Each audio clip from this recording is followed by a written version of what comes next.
Our film starts with a girl named Terry waking up to find herself in a room she doesn't recognize with a guy named Carter. Today happens to be her birthday, but when her dad calls, she ignores him. She gets up, changes her clothes, and tells Carter.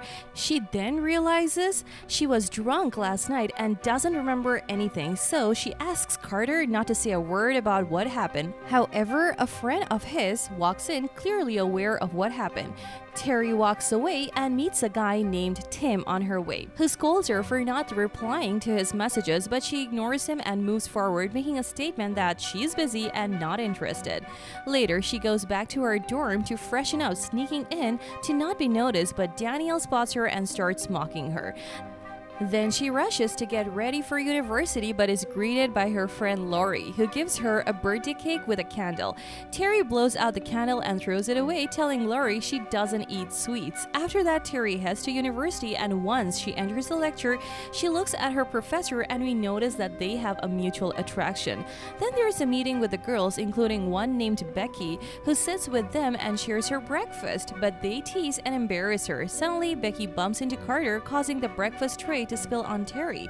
Terry denies knowing Carter, but he publicly tells her she left her bracelet at his place yesterday, then walks away, leaving her embarrassed. A while later, Terry meets Dr. Gregory at his office and they get shocked when his wife enters the room. However, Terry acts normal, greets the doctor and his wife, then leaves. At the end of the day, Terry is getting ready for a party when she finds a small toy on the floor. When she turns around, she sees someone wearing a child's mask. As she tries to inform him that she will call the police, he disappears only to reappear with a knife in his hand.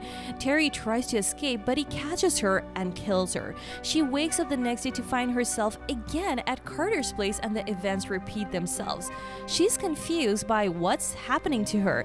As she leaves Carter's room, she encounters Tim again, saying the same thing, so she brushes him off and walks away. Back at her place, Daniel annoys her again with his words. Later, she leaves her room and Lori offers her the same cake, but she still refuses and quickly leaves for university. Suddenly, she sees someone selling the strange child mask. At that moment, the scene of the incident between Becky and Carter repeats itself. Terry then confronts Carter, demanding her bracelet back. Afterwards, she goes to the doctor's office and tells him that his wife is about to knock on the door, which indeed happens. Terry leaves, leaving them alone. When she returns home, she watches the video of her birthday celebration with her family and feels deeply affected. At night, she attends the same party and sees the same toy, but she escapes before the person wearing the child mask appears again. Back at her dorm, she finds all her friends gathered celebrating her, and suddenly she sees the person wearing the child mask. So she hits him, but it turns out to be her friend Nick. She apologizes and the party continues. Later, she finds Nick in her room, so she follows him and suddenly finds him standing behind her, still wearing the child mask, which scares her. But he takes it off and starts playing loud music. Afterwards, while she's on the phone, the person wearing the child mask appears again and kills Nick, then attacks Terry. She thinks it's Nick, but she sees him dead on the ground and then he also kills her.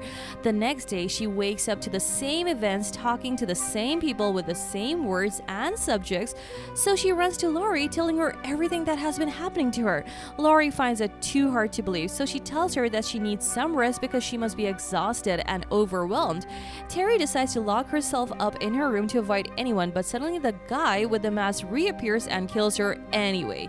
The next day, she wakes up to the same events again and feels shattered. She goes downstairs and feels everything around her is strange. She meets Carter, who brings her the bracelet and her clothes. She collapses into his arms and asks for his help. They sit together somewhere and Carter asks her why, specifically today, someone is trying to kill her. At that moment, her phone rings, indicating it's her birthday, and Carter tells her that whoever is trying to kill her knows it's her birthday. He starts writing down the names of people she suspects, telling her she might figure out who's trying to kill her as long as she dies every day. So Terry goes to her room and writes down the names of everyone in her life. At night, the person who kills her appears, but she realizes it's not Nick, so she erases his name. The next day, she goes to meet the doctor's wife. knife, and the person who's been killing her appears, but she realizes it's not her. The next day, Terry is walking with Daniel and sees the message that came to her, so Terry hits her and they fall in front of a car and Terry dies. The next day, she finds out that it's not Becky who's trying to kill her. She dies and wakes up telling Carter that his plan is terrible. Then she faints.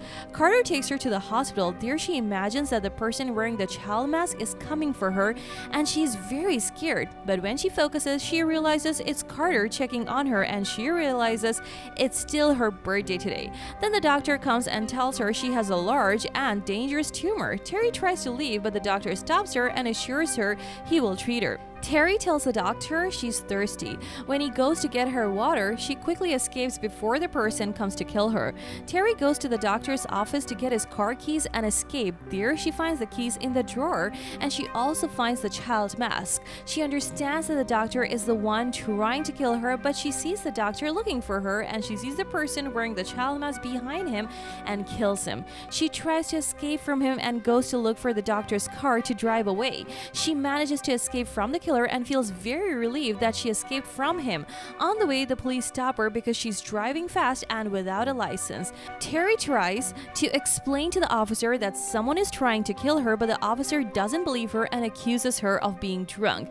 Terry admits that she's actually drunk so he can arrest her and prevent the person from killing her, but suddenly the person wearing the child mask appears driving a car and kills the officer, then kills Terry.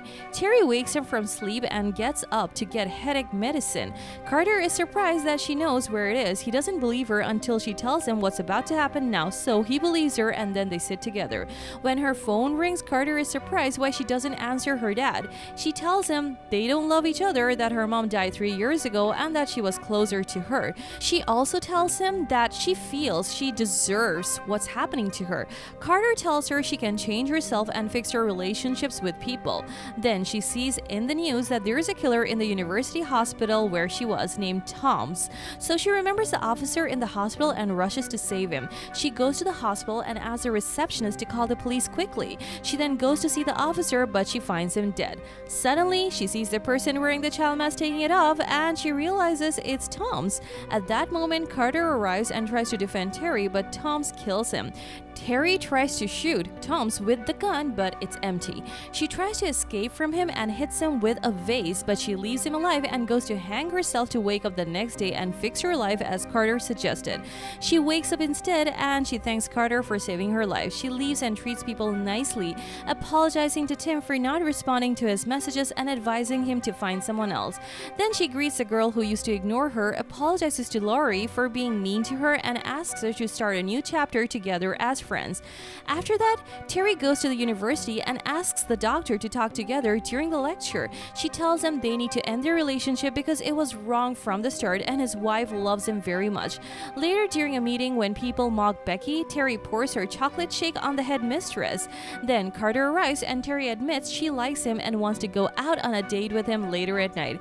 After that, Terry meets her father and apologizes for her behavior towards him in the past, and their relationship improves. She goes to the hospital and convinces the officer guarding Toombs to escape. She takes the gun from him and enters Toombs' room to kill him, but he wakes up and attacks her. She manages to use the gun and kill him. Then she goes to Carter and they celebrate her birthday. She wakes up the next day and is surprised to find herself again at Carter's place, and she collapses when she realizes the events are repeating. When she goes home, she discovers that Laurie poisoned her cake. She understands that Laurie is the one trying to kill her and frame it up to Tom's. As she works in the same hospital, he is held in as a nurse. But Laurie denies it, so Terry tells her to either eat the cake or take it to the police to check it themselves. Before Terry leaves the room, Laurie grabs her and hits her, explaining that it's all because the professor chose Terry over her.